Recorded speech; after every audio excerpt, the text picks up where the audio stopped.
The first time, like, I realized that I can read or that I learned differently than other kids around me was probably in preschool. Not being able to, like, understand things and just, like, learning what words meant and how to spell them. So then you're just, like, left wondering, why can't I? Like, what makes me, why am I different? Why can't I do things that most kids could? Dyslexia. I guess I didn't really know that until I was older. Like, I didn't know. I remember sitting during, like, silent reading and looking at this book and just not being able to understand what was happening. Like, I just couldn't read it. The other kids could write their names without the teacher, like, helping them. And I couldn't. I had to ask for their help. They would try to, like, help me with homework, and I would get really upset. Sorry. Just, like, frustration. And just, like, putting so much work in, and just, like, it was too much.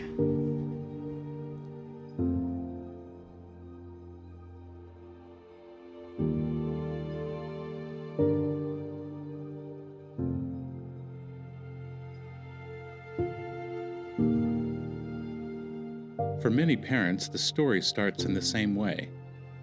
The kids are happy, carefree, self-assured. They look forward to their first day of kindergarten. They're eager to learn and make new friends. But early on, the parents realize there is something wrong. When I'm in a reading group and it's my turn to read, it gets stressful because I don't know the words, and then some kid in my class says, you just don't want to read because you don't know how. How does it make you feel? Talk about how you feel. Very upset about it. And like I don't belong there anymore. Are you upset at the school or are you upset at yourself? Upset at myself more than the school. Even though it's not your fault, you realize that, right? No, not all the time.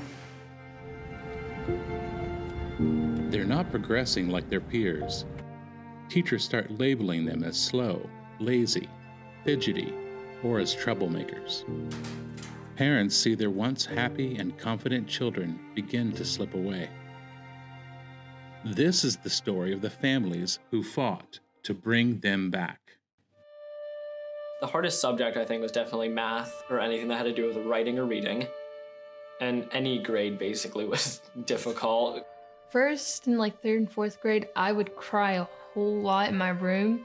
Tatum was now crying every day after school, saying I'm stupid. I would just like always go into school and like feel stupid and just like not like know what to do. I would just never sleep. I couldn't sleep, and I tried to go to sleep and try to say this would be better, but I was just lying to myself. I felt like I wasn't like doing my best, because if I was doing my best, then I should be able to read. Reading it over and over and over, and I just didn't understand it. I really don't like reading. Reading time was like the worst part of the day for me. Lily was having trouble writing. And I'm thinking to myself as a parent, what is this? We've talked about everything. She knows what to expect. What's going on here? On the National Assessment of Educational Progress, about 1/3 of kids nationally are considered proficient, and proficiency is what's required to be destined for, say, a 4-year college degree. Dr. Louisa Moats has been a professor, psychologist, and researcher. She's the author of numerous science journal articles on how we learn to read. Another 1/3 or so are considered basic. And basic means you aren't very good at it and you aren't proficient. And about 1/3 are below basic. Below basic means you really do not have the reading skills to function at in grade level academic work. Scientific studies have estimated between 5 to 12% of U.S. children have dyslexia. It is the most commonly diagnosed learning disorder in this group. IND, find, IND. IND, find, IND. So you can come up and do that. Nick? Reading experts describe dyslexia as a reading disability that is neurological in origin. Reading and spelling involve the ability to notice and manipulate the individual sounds, known as phonemes, that make up words. Great job. Thank you. People with dyslexia have a more difficult time doing this, and too often, they don't get past the struggling stage unless they get the right kind of help. When they don't get that help, school can be unbearable and leave damaging scars.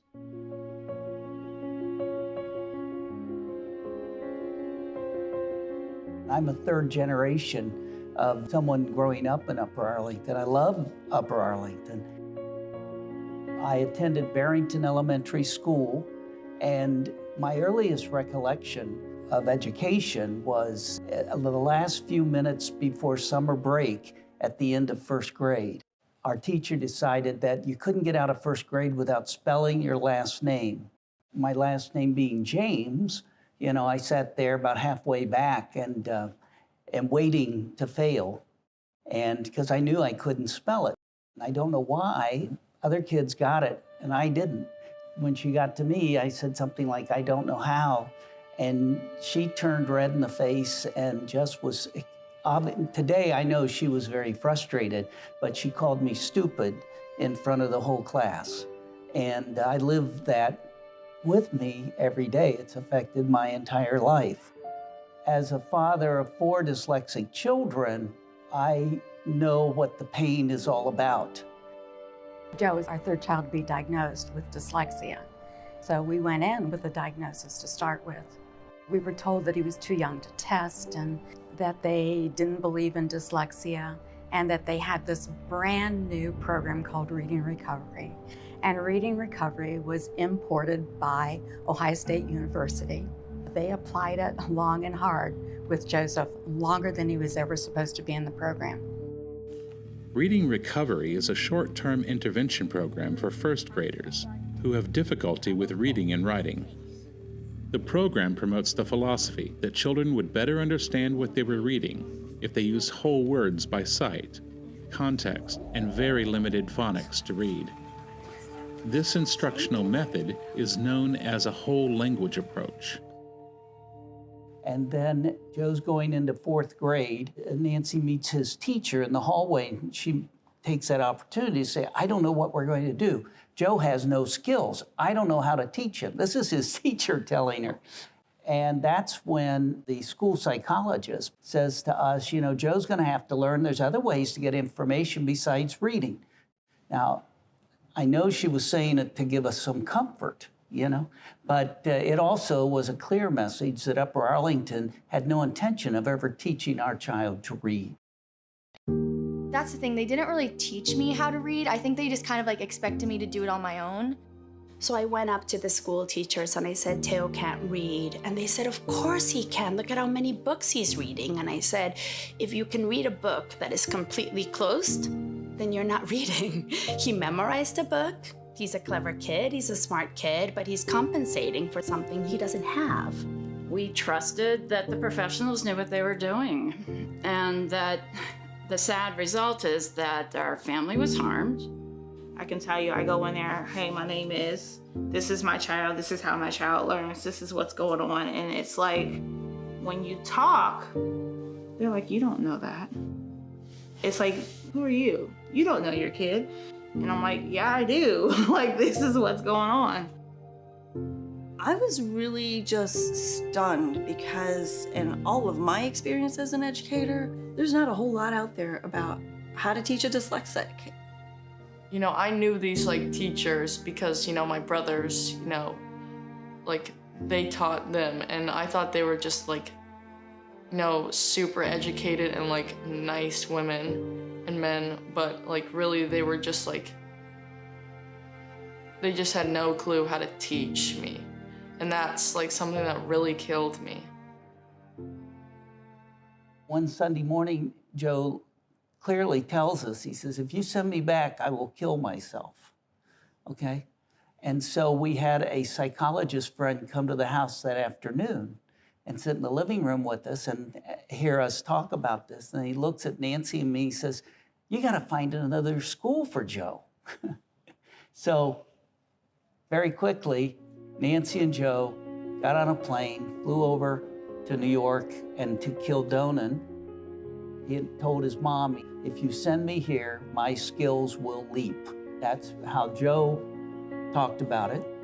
Kildonan saved his life and changed his life because everyone there is trained in Orton Gillingham. Orton Gillingham is a multi-sensory approach where children are explicitly and systematically taught the way letters and sounds correspond.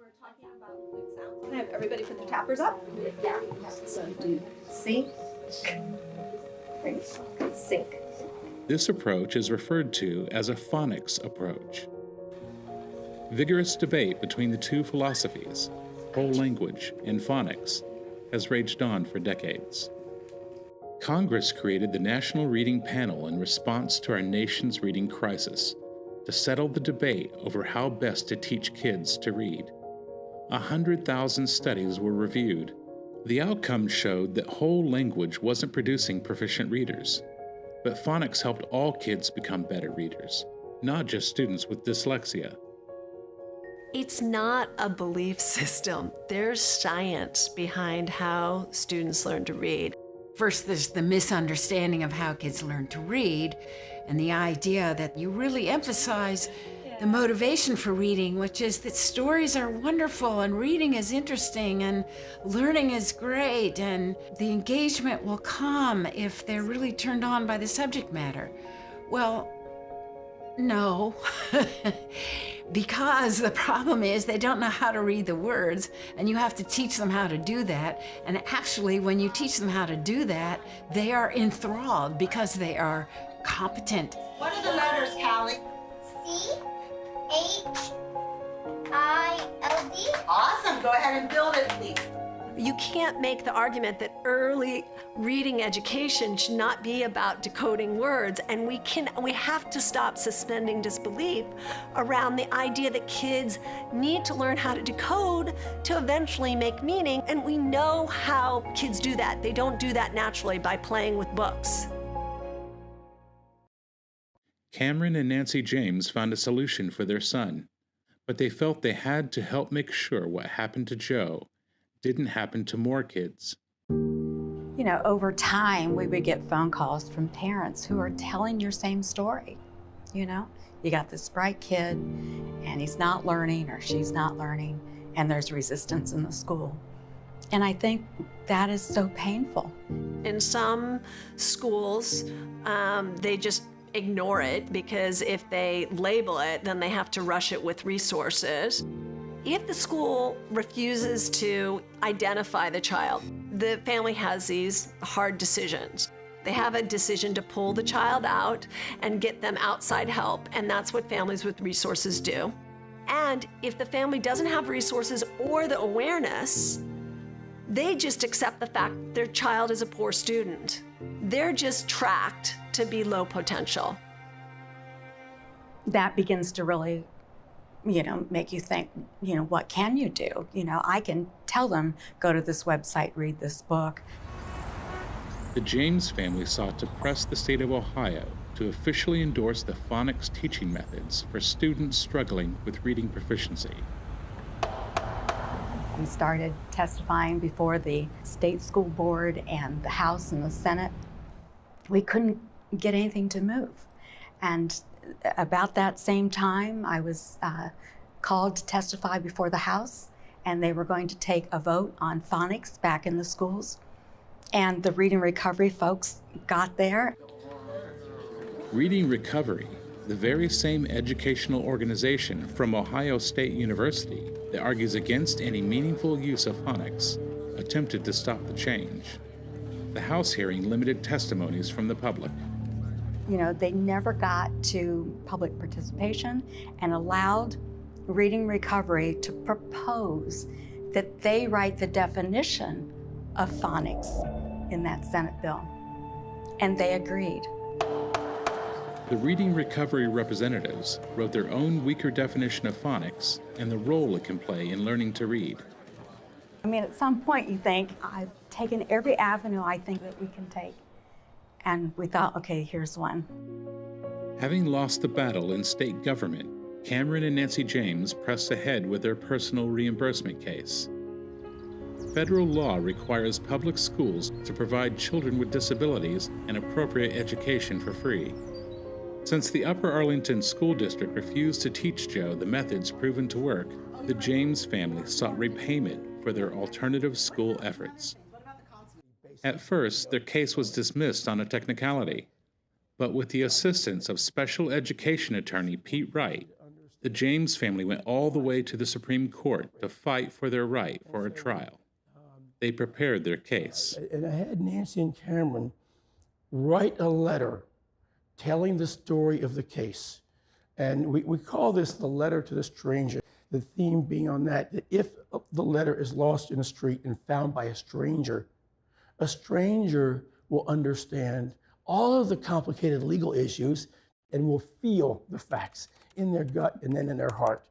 Dear Dr. Schaefer, words can never describe how proud I am to be the father of Joseph Albert James.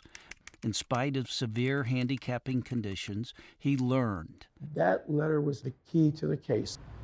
To bolster the James family claim that young Joe was unfairly denied access to a phonics-based reading curriculum, Pete Wright decided to shine a light on what he suspected were the biased incentives of the Upper Arlington School District. The financial relationship between Upper Arlington, Ohio State University, Reading Recovery. Pete remembered Ohio State first brought the Reading Recovery program to Upper Arlington.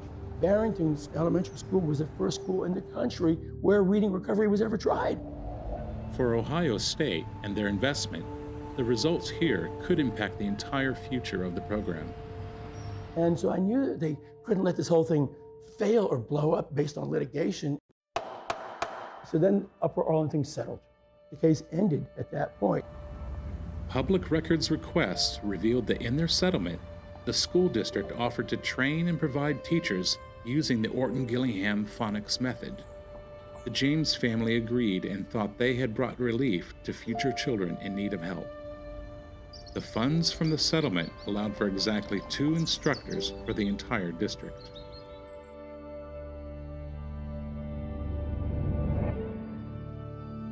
School for me growing up was really complicated. So they tested all the kids and they plotted them all out on a diagram. And she told me that my dot was really far down there, away from all the other kids' dots. So as I got older, things continued to be difficult. Late elementary school was kind of when things really tumbled downhill. When I was in 4th grade, my teacher implied that I would only really need to learn basic math because I would be working fast food for the rest of my life. So here I was attending Upper Arlington schools. I was struggling to get help for my children in reading. They say that they're giving my kids appropriate instruction, but my kids aren't making any progress. After I realized that they were dyslexic, I just assumed that the school district just didn't know and didn't understand. We had moved to that school district because it was supposed to be an excellent school district. It was terrible because, all the kids were reading so fast. They could do math easily. They were never behind. And it just seemed like it was just so easy for them. And meanwhile, I was in the back, viewing all of this and thinking, what's wrong with me? Why am I so slow? It kills you, it pulls you apart to feel as though your child is failing and to not understand why. I began doing some investigation on reading issues and found Sally Shaywitz's book, Overcoming Dyslexia, and I realized that our daughter had dyslexia. And I realized that there were really specific things that the district could do to teach her. And so when I went to the district, it was very apparent that they were not aware of dyslexia. They didn't know how to treat it. They kept trying to ask us what it was that we did wrong in terms of the upbringing of our child, as though it was some kind of societal factor or some kind of environmental factor, rather than the way that our child is wired. I began to realize that I could not count on, I could not trust my district to take care of my daughter. The teachers had no idea what dyslexia was. They had no idea about the symptoms. It was literally like they had never had to support a dyslexic child ever. I was at a top private school, and I asked the approximately 80 teachers in the room how many had learned about dyslexia. One of the 80 teachers raised their hand. They were not teaching dyslexic kids the way they needed to be taught. I was trying to figure out what the disconnect was. One day I was on my computer and I looked up dyslexia and Upper Arlington. I found dyslexia, Upper Arlington, and Barrington Elementary, which was the elementary school that my children attended. So I clicked on it.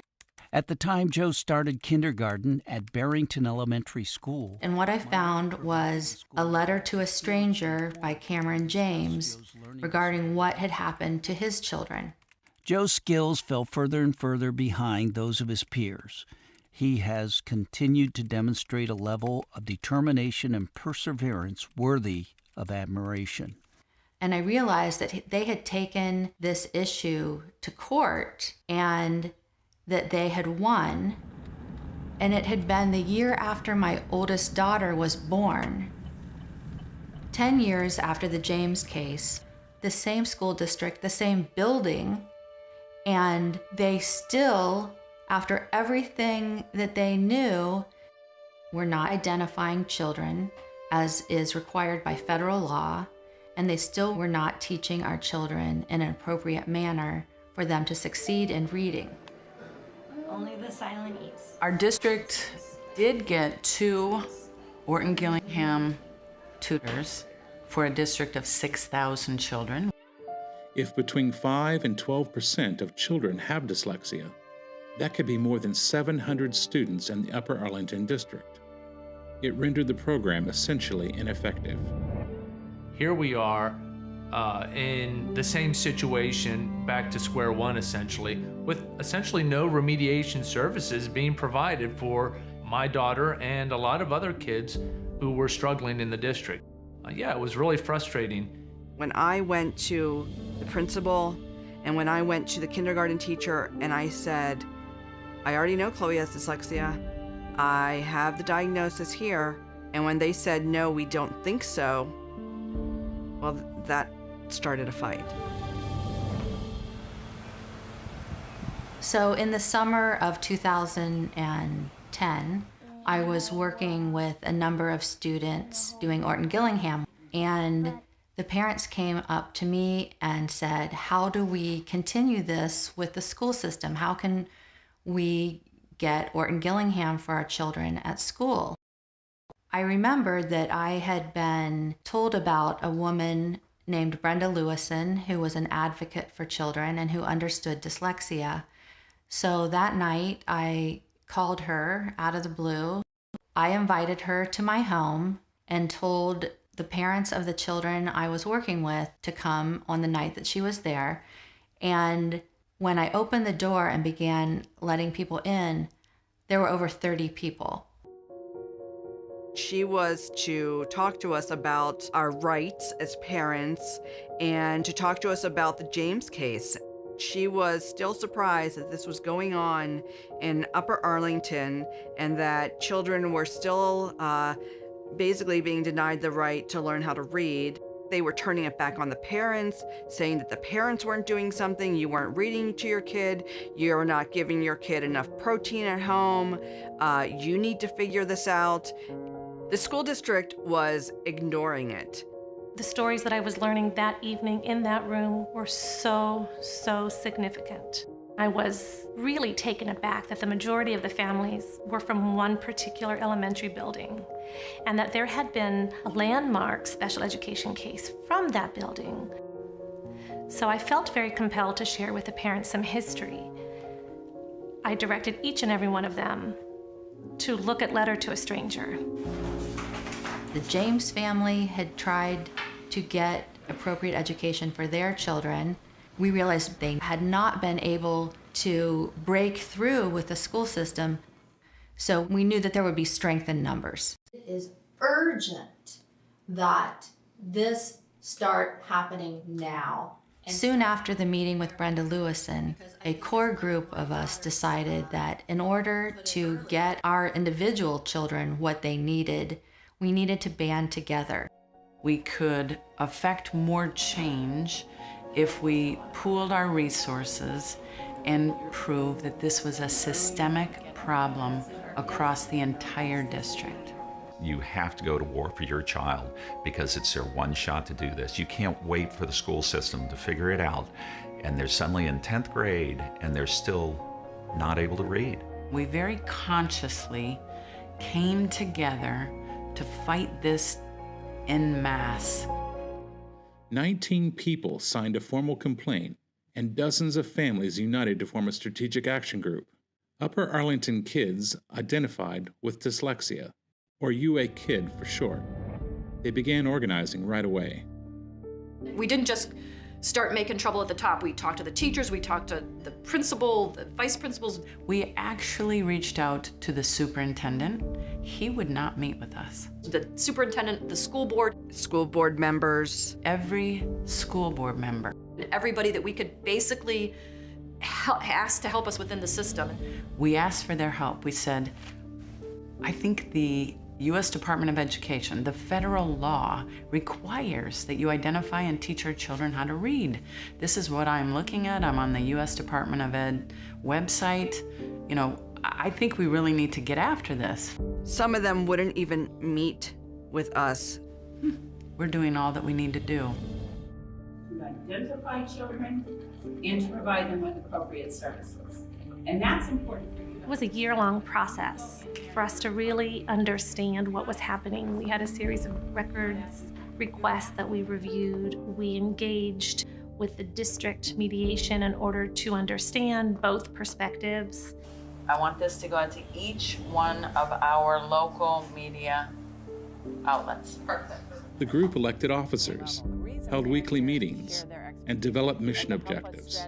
Once we get organized, once we have our mission objectives, once we do a press release, how do we change? How do we make change? And they're here to help. We know we've done everything right, and we have followed every small step, and we have made every overture to try to come to the table and work together. In the end, there came a moment where we had to decide what we were going to do. There was no other option for our group and for us as individual families than to file complaints against our school district because things were just not moving forward. We had a brilliant attorney. Carrie Agins knew that if we filed a systemic group complaint, that the findings would be public, and so other districts could benefit. You know, it's always challenging when individual families are trying to get a resolution for their child because they're trying their best to make sure that their child's needs are met. And that has to come first for any parent who's trying to be an advocate. Typically, though, that comes along with settlement agreements or confidentiality, and that doesn't lend itself to other parents in the community either knowing how to help their kids or the district freely sharing that resource with other families. We decided to do both an individual and a systemic complaint. On my part, because we wanted to make sure our child got what she needed, but also we had the mindset that we wanted to hit them in as many places as possible. And it could have gone either way.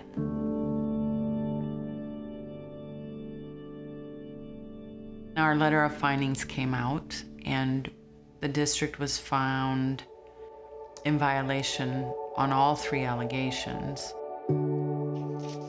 The Ohio Department of Education ruled that Upper Arlington School District was breaking federal law for refusing to identify students with reading disabilities and not giving them the services that made a difference.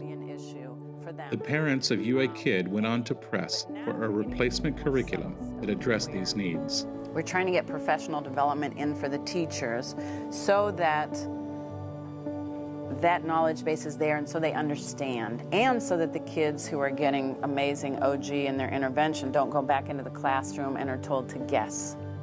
So after the dust settled and the letter of findings was disseminated, the district had an opportunity to go through what is called a corrective action. We were very lucky to hire a very skilled and knowledgeable student services director. He began putting into place everything that our letter of findings required.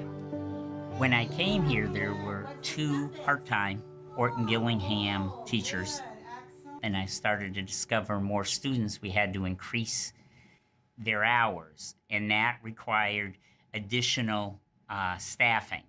And that still wasn't enough, because when you're looking at a true Orton Gillingham lesson, you're looking at a minimum of 40 minutes. Elbows up. Let's tap hand, the bass. And hand. Good. So in Upper Arlington, it's a very exciting time to be there. And we've done so many things. It's hard to believe for me as a new person that came in right as all of this had happened, that it was ever different. I know that my administrators have my back. They were very open to doing what needed to be done. We were able to expand greatly, not only the number of staff we had, but just the understanding, even within the building, of what constitutes really good reading instruction. So we screen kids very young, right when they get there. We work very hard at not only screening and identifying kids early, but then getting them the appropriate intervention as quickly as we can as well. And that's the other piece that's important, is implementing the program with fidelity as it's written. Because if you don't implement it with fidelity, you're not going to get the evidence that the research supports. Every reading specialist in our district now has that additional training, and that has made a major impact. You would take a student who wasn't reading, and then by mid-year they were starting to read, and teachers were saying, well, wait, what are you doing? A lot of the teachers were doing really nice things. They just needed that extra, here's how to put this all together, and the pieces that are missing. Perfect. What else? And the new curriculum went even further. Not only did children with dyslexia receive phonics-based instruction, now all children receive phonics, and the district no longer used reading recovery. So because of the core curriculum that has been in place, we are now moving forward. We still have ways to go. I think every district does, but it's amazing what we've been able to do so far. So if you can remember one, and just remember where the C goes once. Good. I was able to bring my daughter back to the district, and she is getting the education that she needs. She has been on the honor roll every single grading period since we brought her back. She feels good about herself. She wants to go to college. She has the aspirations that all kids have. I'm right up with other kids. I'm at the same pace. And if I told you about a day of school today, it's perfect. All my teachers kind of understand me, and they give me the help that I wanted. They teach me how to ask questions and to advocate for myself. So when I go to high school or college, I can be prepared for that. Whenever I was confused about other classes or didn't know what to do, it just kind of felt like she was always there to help everyone. And she didn't just help me, she helped a lot of other kids in my grade too. She helps me read, which was a skill that I never really was very good at. But I do like to read books. We're all together and we're learning, and it's fun. Education is the key to the future for everybody. It's access to the world. So if you can't access education, you are so limited in what your world will look like. Well, right now, I'm reading To Kill a Mockingbird. I really like the book. Yeah, I think it's fun to read. It kind of gives you a different perspective on different things, and I think that there's a lot of good messages in books. So if you can't read, you're not gonna get those messages and those like stories that may like shape your view and your morals. If my mom hadn't advocated for me, I probably wouldn't be able to read. Word began to spread, and then other parents of children with learning disabilities began to reach out to us, and they wanted to know, what did you do? I'm getting a ton of calls from districts. I've gotten calls from people in Colorado. I've gotten calls from people in California. I've gotten calls from people in Atlanta. I had 8 new groups contact me, so everybody, thank you for continuing to put our name out there and inviting new people. We were fortunate in the fact that we had Upper Arlington or UA Kid to look at and to model ourselves after. We saw that they had success because they came together as a group. We identified issues and brought them, into our meetings with district leadership, and we were able to move forward. I think that Upper Arlington had set a precedent that if you don't respond and rise to this issue, it will come back to bite you. Prior to 2016, we had a large group of parents that were kind of organized on a Facebook group informally. We did speak before school board a number of times. Parents were continuing to be frustrated. That's when we found out about UA Kid and the steps that group had taken to actually realize change. It was really that roadmap that got us to put our group together in a formal way. We adopted the mission statement and objectives. We elected officers, and we really came up with a strategic plan of how we were going to go about getting change implemented in our district. Welcome to the Senate Education Committee. Can we call the roll, please? Senator Brenner? Present. And back home in Ohio, the parents of UA Kid have expanded their scope, bringing their campaign to the state level under the new banner, Ohio Kid. It's from this broader vantage point that they believe they have found a root cause of the problem. Okay, our next witness will be Brett Tingley.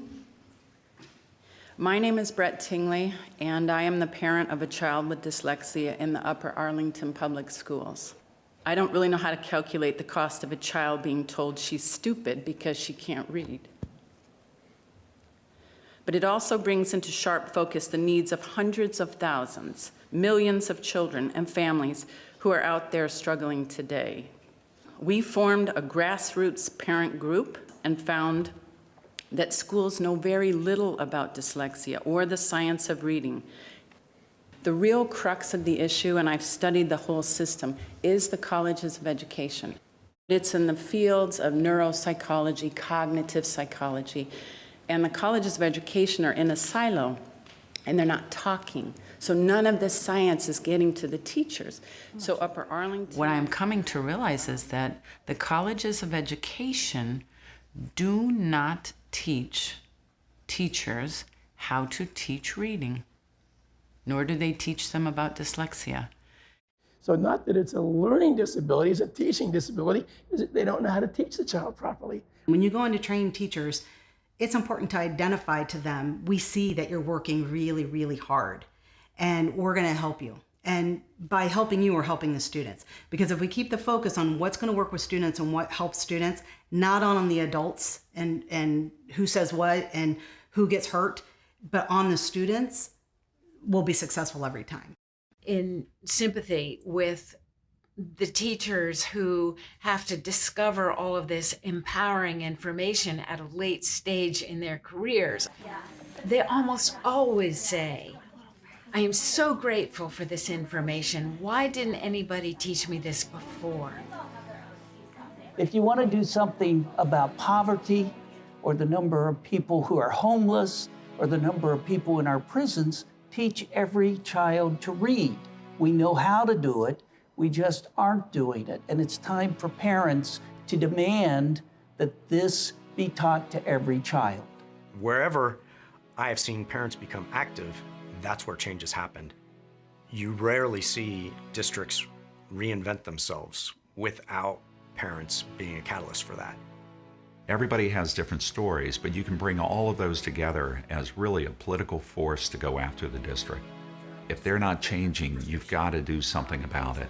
And you've got to see it early. You can't just accept what they're telling you. If it's not working for your kid, you need to get back in there and you need to figure it out. And you need to go to the community and organize.